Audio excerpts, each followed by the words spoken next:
नमस्कार, Avon news में आपका स्वागत है। मैं हूं आपके साथ चेतना चौधरी। चलिए रुक करते बड़ी खबरों की ओर। कश्मीर में आतंकियों से लोहा ले रहे सेना के जवानों को एक बड़ी कामयाबी मिली है। सुबह जम्मू कश्मीर के पुलवामा के काकापोरा में सुरक्षा बलों ने लश्कर-ए-तैयबा के टॉप कमांडर अबू दुजाना को मार गिराया। सेना की हिट लिस्ट में शामिल दुजाना पर 15 लाख का इनाम था। पाक का मूल निवासी दुजाना साउथ कश्मीर में दिसंबर 2014 से एक्टिव था और सुरक्षा बलों को 5 बार चकमा दे चुका था।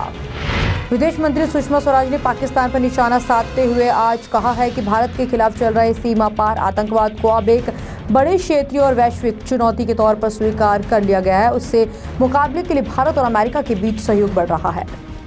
पीएम मोदी असम में बाढ़ के हालातों का जायजा लेने के लिए गुवाहाटी पहुंचे। इससे पहले सोमवार को ही पीएम ने बाढ़ पीड़ितों के लिए 2-2 लाख रुपए के मुआवजे का ऐलान कर दिया था। वहीं प्रधानमंत्री कार्यालय की ओर से कहा गया है कि मोदी ने राज्य में बाढ़ के कारण गंभीर रूप से घायल लोगों के लिए भी 50-50 हजार रुपए की सहायता की घोषणा की है।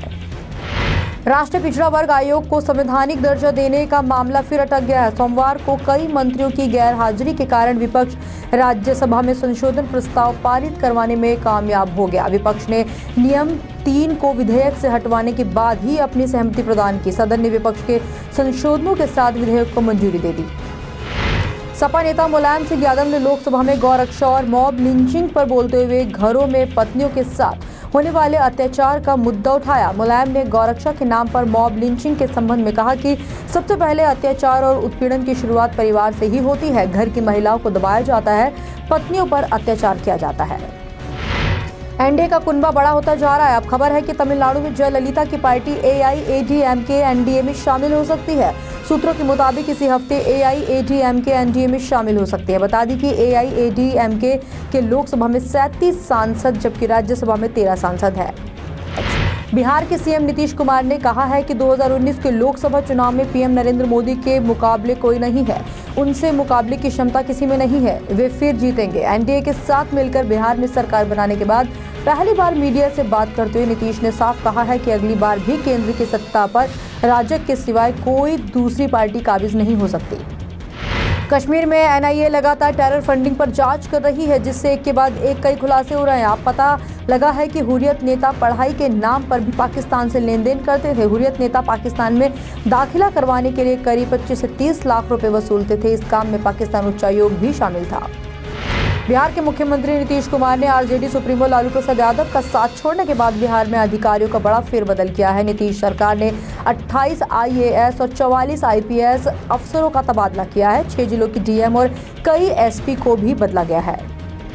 एक तरफ देश की संसद में भीड़ की हिंसा पर जोरदार चर्चा हो रही है, तो दूसरी तरफ यूपी के मेरठ में भीड़ का भयानक चेहरा सामने आया। 2 अलग अलग जगहों पर लोगों ने 2 युवकों को जमकर पीटा। एक युवक पर लव जिहाद करने का आरोप था, जबकि दूसरे पर छेड़खानी करने का। दोनों के साथ भीड़ ने जो किया उसे देखकर सब कांप उठे।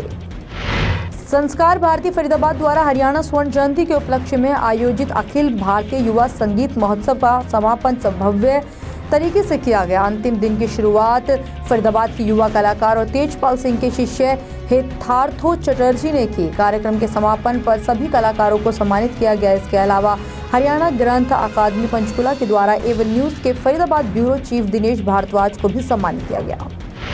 बीजेपी के राष्ट्रीय अध्यक्ष अमित शाह के 3 दिवसीय दौरे के लिए हरियाणा सरकार और बीजेपी की तरफ से तैयारियां जोरों शोरों पर है।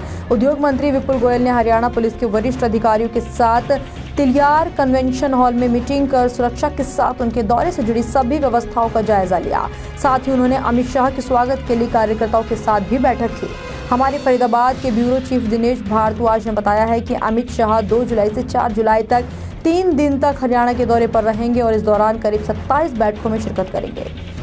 फिल्म बरेली की बर्फी का प्रमोशन करने एक असली शादी में पहुंच गए हैं। शादी में मौजूद लोगों को बिल्कुल भी अंदाजा नहीं था कि उनके समारोह में 2 सेलिब्रिटीज आ धमके हैं। दोनों को पार्टी में देखकर सभी मेहमान शौक रह गए। आयुष्मान और कृति ने वहां सभी को अपनी फिल्म के गाने स्वीटी तेरा दीवाना पर डांस भी कराया। मेरे साथ बड़ी खबरों में फिलहाल इतना ही। देश और दुनिया की ताज़ा तरीन खबरें देखने के लिए आप देखते रहिए एवन न्यूज़। नमस्कार।